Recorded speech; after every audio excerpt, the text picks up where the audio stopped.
پر یہ بتائیے کہ آپ نے بھی بتایا ماشاءاللہ سے دنیاوی اعتبار سے آپ کی یہ مصروفیات ہیں، کاروبار بھی کرتے ہیں یا عام طور پر لوگوں کا یہ تاثر ہوتا ہے کہ ایک عالم دین ہے تو وہ بس مسجد کے چندے سے ہی پلتا ہے؟ معذرت کے ساتھ لوگوں کا عام تاثر یہی ہے. یہ آپ نے بڑا ویلڈ کویسچن کیا اور اچھا کویسچن ہے، اور میں یہ سمجھتا ہوں کہ یہ جو ایک تاثر ہے اس کا لوگوں کے سامنے ان کو اس کا جواب بھی ملنا چاہیے. کسی عالم دین کا چندے کے اوپر پلنا یا زکوٰۃ کے اوپر پلنا قابل اعتراض بات نہیں ہے، لیکن اللہ کا فضل و کرم یہ ہے کہ ہمارے خاندان کے اوپر میرے دادا سے لے کے میرے والد صاحب بھی بہت بڑے کاروباری تھے، اور ہم تینوں بھائیوں کا اللہ کے فضل و کرم سے پراپرٹی کا ایک بزنس ہے، اور اللہ کے فضل و کرم سے جس مرکز میں آپ بیٹھے ہیں اس کے اندر سب سے زیادہ کنٹریبیوشن ہماری اپنی فیملی کی اور ہمارے دوست احباب ان لوگوں کی ہے کہ جو میرے کاروباری پارٹنر بھی ہیں.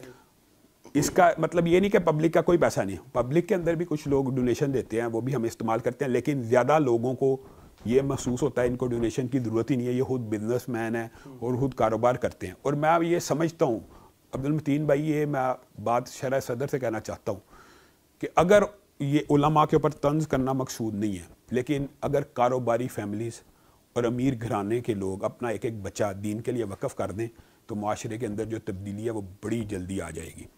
اس کے اوپر طنز اور تشنیع کرنا کسی عالم پہ مقصود نہیں ہے، لیکن ایک عالم خود کماتا ہو اور خود خرچ کرتا ہو تو اس کو کسی انتظامیہ کی یا مسجد کمیٹی کا خوف نہیں ہوتا.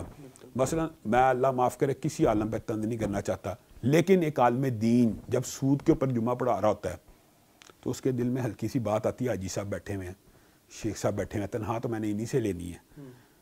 یہ ایک فطری بات ہے، وہ دین کا ابلاغ کرتے ہیں، طنز نہیں ہے.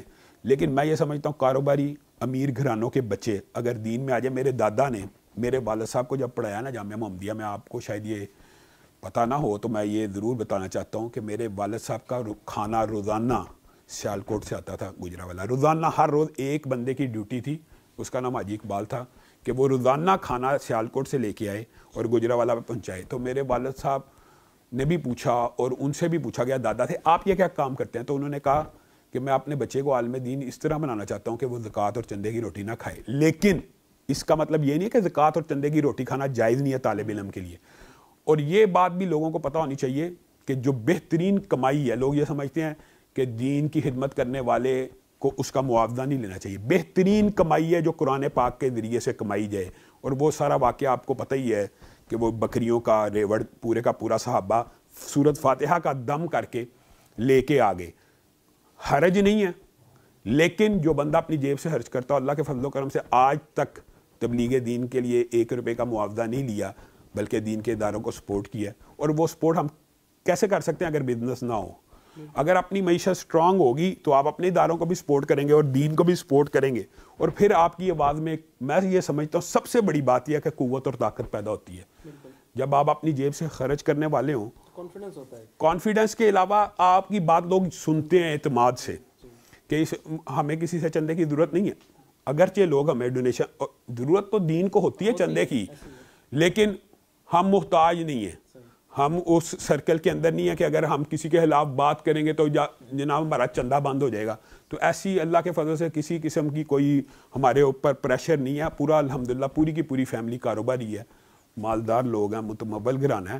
اور میں نے آپ کو پہلے بتایا کہ میرے دادا اس دور کے سب سے امیر سیالکوٹ کے، ان کی فیکٹری تھی یہ لوم میں، اس وقت تب نئی نئی پاکستان میں آئی تھی تو سب سے بڑی فیکٹری تھی. تو اللہ کے فضل و کرم سے ہم سب بھائی بھی یہ سمجھتے ہیں. میں یہ بھی کہنا چاہتا ہوں کہ دین کے جو طلبہ ہیں نا یا علماء کو ان کی معیشت سے فارغ کرنا چاہیے. اس بات کا میں انکاری نہیں ہوں.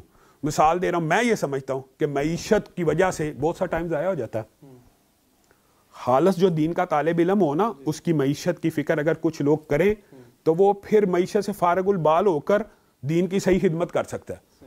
لیکن اس کا مطلب یہ نہیں کہ علماء کو کمانا نہیں چاہیے. اگر علماء کمائیں یا علماء کمائیں یا یہ میں سمجھتا ہوں کہ کاروباری امیر گھرانے کے لوگ اپنا ایک ایک بچہ دین کے لیے مختص کر دیں. سوال جو مجھے ابھی ذہن میں آیا، آپ نے ذکر بھی کیا تحریک لبیک کا، اس حوالے سے دیوبندی اور اہل حدیثوں کے درمیان شاید اتنے اختلافات یا اتنی شدت نہ ہو عمومی طور پر جتنی بریلوی اور اہل حدیث کے درمیان عمومی طور پر پائی جاتی ہے.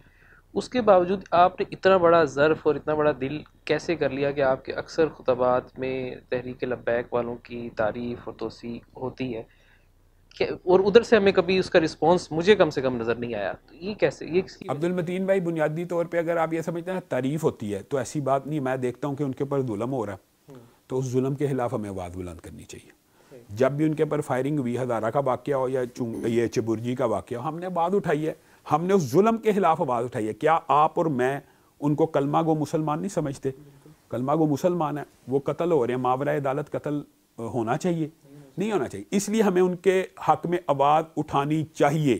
اور دوسری بات جو آپ نے کی ہے نا اہل حدیث دیوبندی میں، تو میں یہ سمجھتا ہوں اہل حدیث دیوبندیوں کو تو کبھی بھی سیاسی جدوجہد منفرد کرنی ہی نہیں چاہیے.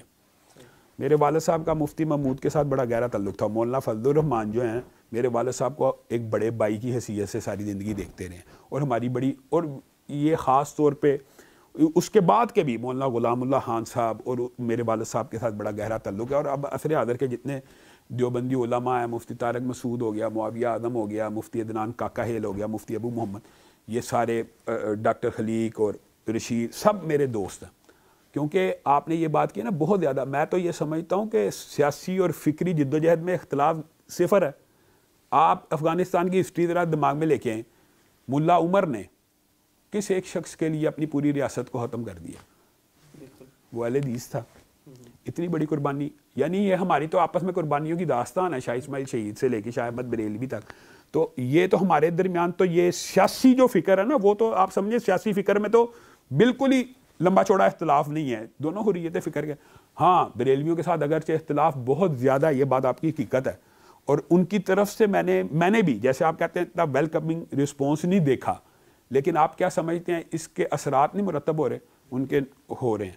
ان کے نوجوانوں کے اوپر یہ اثرات مرتب ہو رہے ہیں. وہ ہماری آواز کو اس وقت حق سمجھتے ہیں، اور وہ اس بات کے اوپر کنونس ہو چکے ہیں کہ وہ بھی انڈیپینڈنٹ کچھ نہیں کر سکتے. اور دوسری بات یہ عبد المتین بھائی، اس طرح کے گروہ کو کبھی بھی تنہا یا کارنر نہیں کرنا چاہیے. ان کو مین سٹریم میں لانے کی کوشش کرنی چاہیے. کیوں؟ ہم یہ سمجھتے ہیں جب کوئی بندہ مین سٹریم میں آ جاتا ہے نا، اس کا تشدد کم ہوتا ہے. مین سٹریم پولیٹکس میں اگر آپ ان کو رستہ دیں گے اور ان کو چینلائز کریں گے تو ان کا تشدد، ان کا غصہ، ان کی نفرت کم ہوگی. اگر آپ ان کو بالکل سائڈ لائن کر کے دھتکار دیں گے تو پھر وہی واقعات ہوں گے کہ پورا موب اٹھے گا، جس کے اوپر مرضی الزام لگائے گا، قتل کر دے گا. یہ جو واقعات ہیں یہ بہت خطرناک ہیں. ان کو میں یہ سمجھتا ہوں کہ ہمیں تمام علماء کو، میری یہ درخواست ہے، ان کو چینلائز کریں.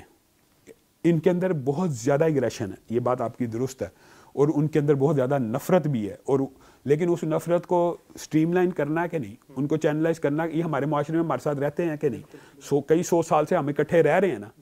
تو آپ ان کو اپنے ساتھ لے کر اسی طرح چلیں. مولانا فضل الرحمان نے اگر شدت پسند دیوبندیوں کو چینلائز کر دی ہے تو یہ بھی ہو جائیں گے.